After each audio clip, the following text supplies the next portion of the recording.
Saat ini sebenarnya leher gue juga lagi cedera. Leher gue lagi susah nengok kanan kiri, kayak robot nih. Dari tadi makanya gue kalau nengok gini-gini doang nih. Kenapa? Habis apa kemarin latihan apa Iya, tahun gitu? kemarin latihan bulat biasa. Gue lagi latihan takedown-nya. Leher gue cedera waktu gue sparring sama ya partner gue lah. Gue nggak sengaja, itu biasa nggak sengaja. Cuman gue nya sendiri mungkin udah lama nggak latihan juga karena lagi sibuk juga sama beberapa pekerjaan yang baru. Jadinya pas latihan mungkin otot gue kaget aja. Awal-awal keluarga sempat nggak setuju atau gimana sih? Iya bang, komentar keluarga sendiri, terutama istri gitu. Cedera Awal-awal sih nyokap gue yang nggak terlalu setuju gue untuk fight di MMA ya. Karena kalau dia nyokap gue itu masih orang dulu lah gitu, masih beranggapan bahwa ya MMA itu nggak berkah menurut dia gitu. Karena ya lo kalau menang ya lo bahagia di atas penderitaan orang gitu. Sedangkan padahal ya untuk kita yang menggeluti di dunia MMA ya nggak gitu.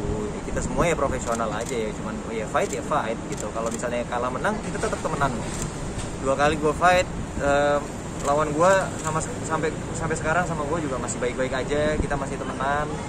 Ya profesional aja. Pas fight itu ya benar-benar ya kita cuman ya adu apa yang selama ini udah kita latih dan cuman beradu siapa yang latihannya lebih keras gitu aja. Cara ngomong baik-baik ke nyokap gitu. Kenapa? Ngasih pengertiannya gitu. Ya yang pasti membuktikan pada saat fight pertama gue. Pada saat fight pertama gue nyokap gue nggak mau nonton kan. Jadi gue fight itu gue nggak dapet restu sebenarnya sama nyokap gue. Tapi bokap gue memberikan izin dan bokap gue datang untuk nemenin. Karena bokap gue bilang kasihan lah anaknya kalau misalnya dua-duanya nggak ada yang support kan. Jadi bokap gue datang ke arena untuk ngeliat gue dan pada saat gue menang gue buktiin bahwa gue masih baik-baik aja sama lawan gue dan gue masih temenan dan gue buktiin nih loh gue masih chatting sama dia, gue bahkan ngasih apa rekomendasi obat kayak misalnya nih bro gue kalau cedera gue pakai ini lo bisa beli di media online apa gitu jadi gue masih temenan gitu dan nyokap gue dari situ ngasih izin untuk ya udah oke.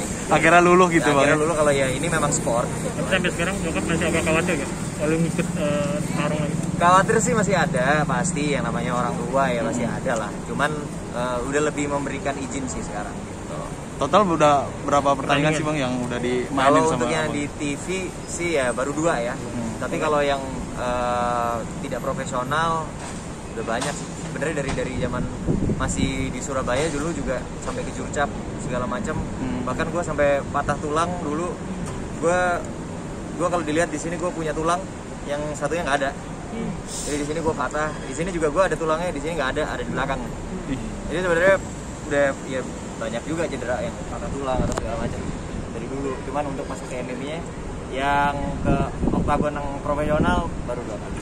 Itu selama tahun pandemi kemarin lagi off ya? Wah sama sekali off sih, pandemi benar-benar berpengaruh sekali di apa ya? Apalagi untuk para atlet ya, atlet MMA apalagi. Karena gimana kita ya pandemi ini kan COVID ini kan berarti kan kita harus jaga jarak, kita harus pakai masker. Mungkin nggak sih kita olahraga pakai masker? Susah pasti. Apalagi bela diri MMA itu kan kita ada bantingan, ada kuncian. Ya kita harus jaga jarak gimana caranya? Terus kita mau latihan takedownnya gimana? Jadi pasti sangat-sangat berpengaruh sekali sih sama bela diri ini ya. Ikut klub profesional gitu? Kenapa? Dia ikut klub profesional.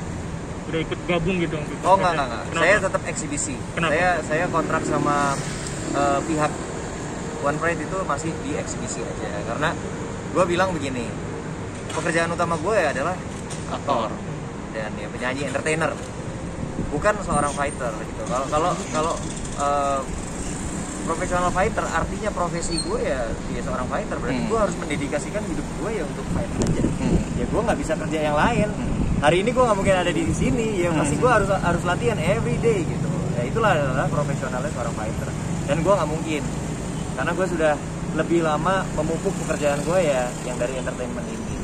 Jadi itu akan terus gue bilang sama pihak mereka menjadi hobi gue yang eksibisi aja. Gitu. Tapi selama tahun ini udah ada jurus-jurus baru ya? Kenapa? Ada jurus-jurus baru sama 1 tahun pandemi ini, udah belajar jurus-jurus baru? Pasti dong, pasti tahun ini tetap perkembangannya tetap ada. Latihan itu tetap harus ada, cuman tidak intens dan terus harus hati-hati sih. Kayak misalnya tetap ada swab test di tempat kita itu, dan kita nggak boleh ganti-ganti partner untuk fight. karena apa ya untuk minimalisir kemungkinan untuk kita terkena COVID. Nextnya pengen bertarung lawan siapa nih? Wah, di TV khususnya. Kalau pengen bertanding sama siapa, gue udah ada sih namanya, kepengennya. Siapa? Cuman gue nggak mau nyebut dulu.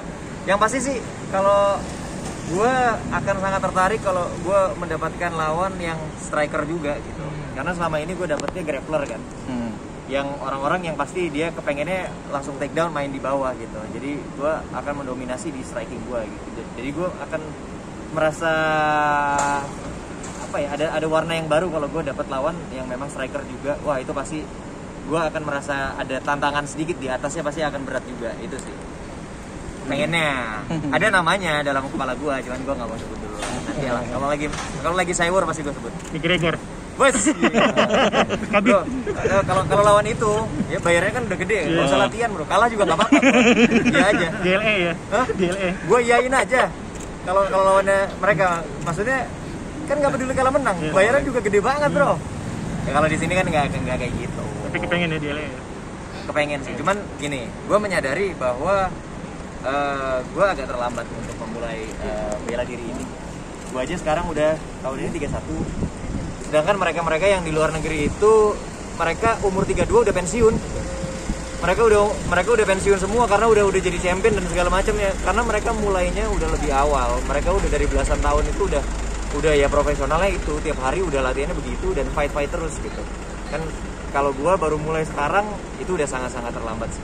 Tapi mungkin generasi berikutnya lah. Dan gua kepengennya sih untuk sekarang kalau buat gua, kalau memang gua sudah mempunyai experience, gua sudah mempunyai pengalaman dan juga teori-teori bela diri itu, mungkin gue juga kepengen membina atlet-atlet yang baru lah. Mungkin gue membuat camp gue sendiri dan gue membina atlet-atlet yang baru yang masih muda-muda untuk bisa membawa nama Indonesia ini di kancah internasional MMA.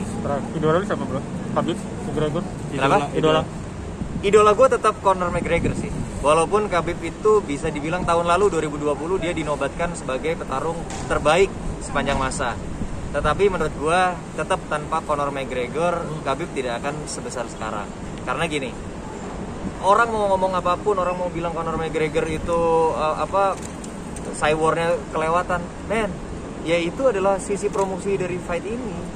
Sekarang begini, anggaplah fighter itu sama seperti entertainer yang lain. Seorang musisi ya harus promosiin lagunya kan, ya dengan cara mungkin nyanyi di media sosialnya dia. Fighter promosi fightnya gimana? Ya cyborg. Tapi itulah yang membuat UFC sampai sekarang itu menjadi besar seperti sekarang ya, karena promosinya dia itu gila-gilaan gitu. Jadi tanpa Conor McGregor, bela diri MMA ini juga tidak akan sampai sebesar ini sekarang sih. Jadi menurut gua dia tetap salah satu bapak MMA dunia sih gitu, yang harus dipertimbangkan. Thank you brother. Sehat bro. Ya, nggak pernah